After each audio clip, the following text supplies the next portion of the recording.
Bienvenue dans ce tutoriel à destination des enseignants concernant l'application iSpring. Alors, tout d'abord, il faut savoir qu'il y a deux versions. Il y a iSpring Suite et iSpring ou iSpring selon la prononciation. Free, qui est la version gratuite. Cette application est pour les enseignants qui les permet de créer des cours et des quiz à partir de PowerPoint parce que l'application s'intègre directement dans PowerPoint après l'installation. Donc, ce tutoriel va se faire en trois parties. Premièrement, nous allons voir comment télécharger l'application et l'installer dans notre ordinateur. Puis, deuxièmement, nous allons voir comment cela fonctionne. Et ensuite, nous allons voir un cas pratique. Et plus tard, nous verrons dans un autre tutoriel comment, à partir de fichiers Excel, importer directement nos quiz dans l'application Spring ou iSpring et l'intégrer directement, puis nous pouvons plus tard le publier et le télécharger dans une plateforme comme Moodle. Donc, sans tarder, c'est parti pour le téléchargement. Pour le téléchargement, il faut se connecter sur le site officiel de l'éditeur de l'application iSpring ou iSpring. C'est ispringr.fr. Une fois que vous êtes connecté sur ce site-là, vous descendez tout à fait en bas parmi les produits, en bas de la page du site. Parmi les produits, vous allez voir ici iSpring Free est là. Donc, vous cliquez sur le bouton iSpring Free. Je mets également le lien de téléchargement au-dessus de cette vidéo. Vous pouvez cliquer ici pour télécharger directement l'application. Une fois que vous êtes sur cette page, il va vous demander votre adresse email. Vous fournissez votre adresse email. Vous cochez soit le bouton j'accepte la licence et puis vous cliquez sur téléchargement. Voilà, le téléchargement est lancé. Ce fichier, ça fait 73 MO, mégas, octets. Vous patientez le temps que cela termine. Une fois que l'installation étant finie, vous ouvrez votre application PowerPoint. Vous allez le voir un nouveau onglet ici qui s'appelle iSpring Free. Et vous allez voir cette configuration. Le bouton QuizMaker est là. Vous pouvez également intégrer les vidéos YouTube dans vos cours ou bien dans vos quiz à partir de là directement. Donc voilà pour ce qui concerne l'installation de l'application. Donc nous allons voir ensuite son fonctionnement avant de passer à la phase pratique. Voilà, donc nous avons ici l'application iSpring Suite et iSpring Free. iSpring Suite étant la version payante, iSpring Free étant la version gratuite. Dans notre cas, nous allons utiliser la version iSpring Free, mais nous allons également voir la différence entre les deux en profondeur. Pourquoi c'est utile pour vous en tant qu'enseignant d'utiliser cette application? Il vous permet premièrement de gagner un temps considérable.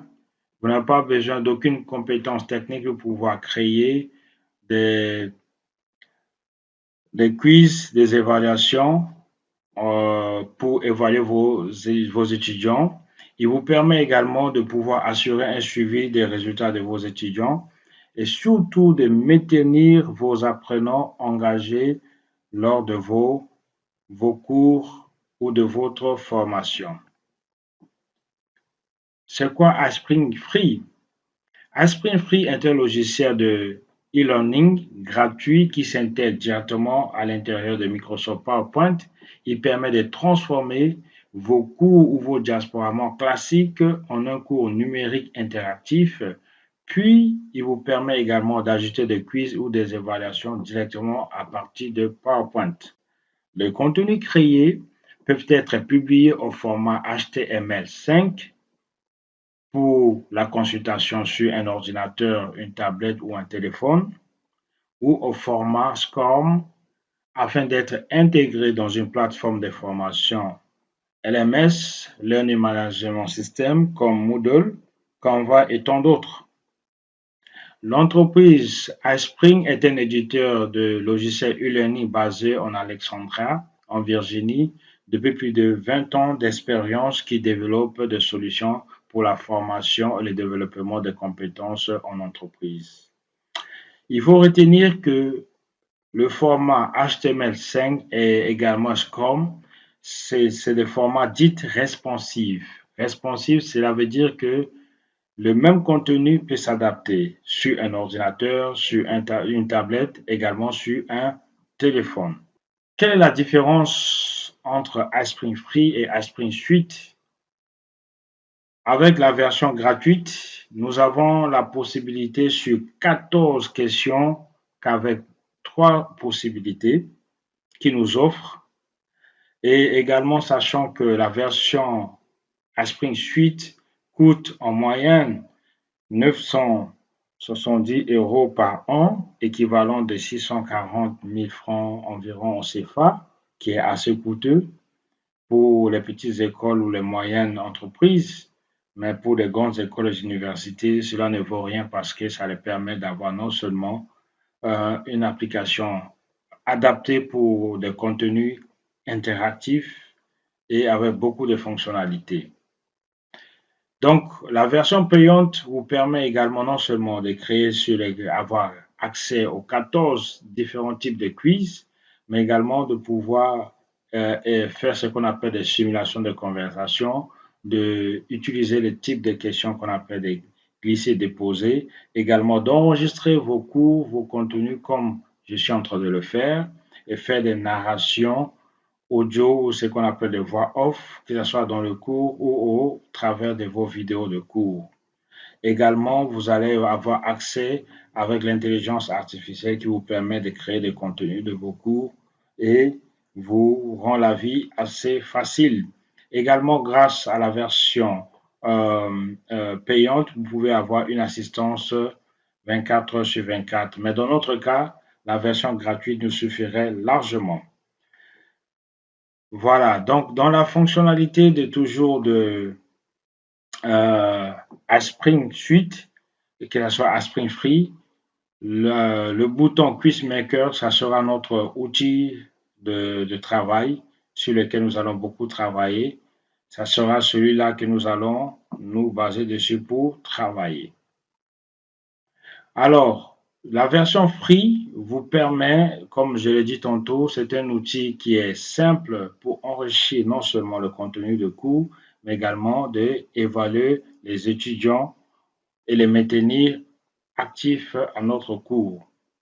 Dans la version free, c'est comme le dit tantôt, ça s'intègre vraiment dans PowerPoint et ça vous permet de publier vos contenus en format HTML5 que vous pouvez le mettre sur vos sites web. Également, la version qui est disponible pour les plateformes de cours en ligne comme Moodle et tant d'autres. L'objectif, quel est l'objectif vraiment de cette application? L'application permet principalement de pouvoir maintenir vos apprenants actifs et de pouvoir mesurer leur progression lors de vos différentes formations et de cours. Il vous permet de convertir vos présentations en cours en ligne. Il vous permet également d'ajouter des images, des vidéos, des explications et des activités interactives dans vos cours. Et il vous donne cette possibilité d'évaluer vos étudiants via les quiz, également les différents formats d'évaluation qui existent parmi les 14 options qui vous donnent pour concevoir vos quiz. Et surtout, il vous permet de pouvoir faire des publications sur le web, mais surtout dans les LMS comme Moodle. Pourquoi utiliser l'application iSpring dans une formation? En amont, il vous permet de tester et de diagnostiquer les connaissances initiales de vos étudiants. Pendant vos cours, il vous permet de pouvoir non seulement maintenir l'attention de vos apprenants et de vérifier leur compréhension avec les différents quiz, et il vous permet également, après avoir établir vos objectifs d'apprentissage visés, de pouvoir évaluer, voir si ces résultats ont été acquis via les différentes formations les évaluations formatives ou bien sommatives que vous pouvez utiliser. Et enfin, il vous permet de pouvoir mettre le contenu à la disposition de vos étudiants à tout moment à distance sur une plateforme et de permettre ce qu'on appelle l'apprentissage ou bien des révisions autonomes et vos étudiants deviennent tout à fait autonomes.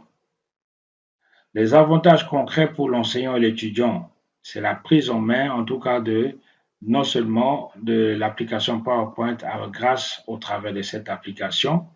Il vous permet non seulement de créer des quiz sans programmation, il vous permet d'avoir des nombres de questions illimités que vous pouvez utiliser, en tout cas dans différentes sections de vos cours, et également avoir ce qu'on appelle des versions compatibles HTML5 et SCORM pour le web, aussi pour les différentes plateformes de formation en ligne, et être responsive, c'est-à-dire consultable sur les différents formats comme l'ordinateur, tablette ainsi que téléphone. Et il vous permet également d'envoyer aussitôt ce qu'on appelle les feedbacks immédiats à la fin de chaque question sans erreur.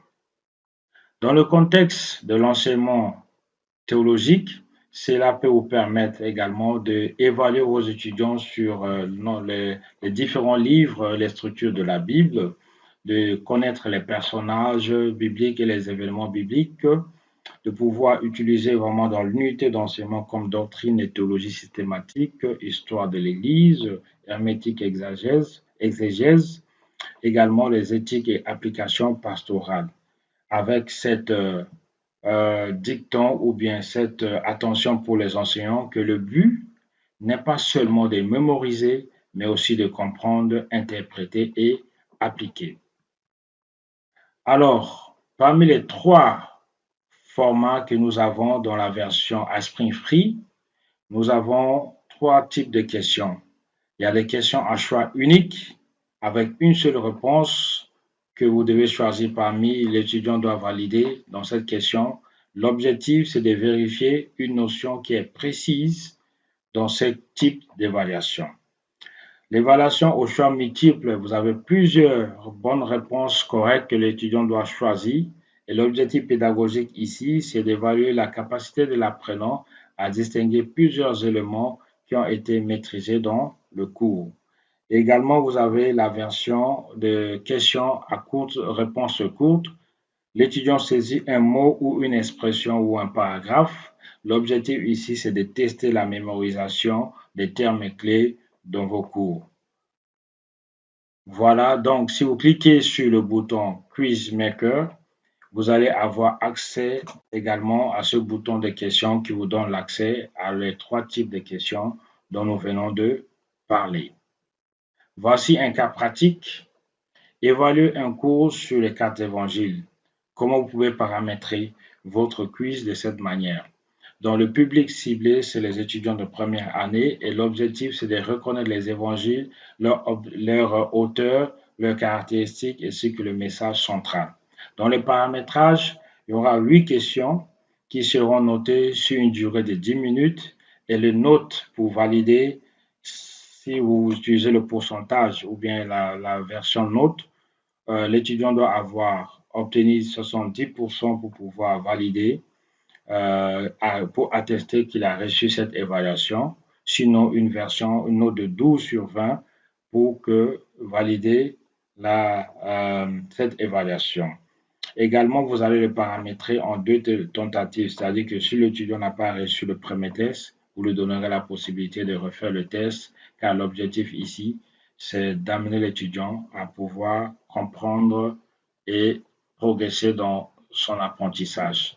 Voilà quelques exemples de questions que vous pouvez avoir utilisées.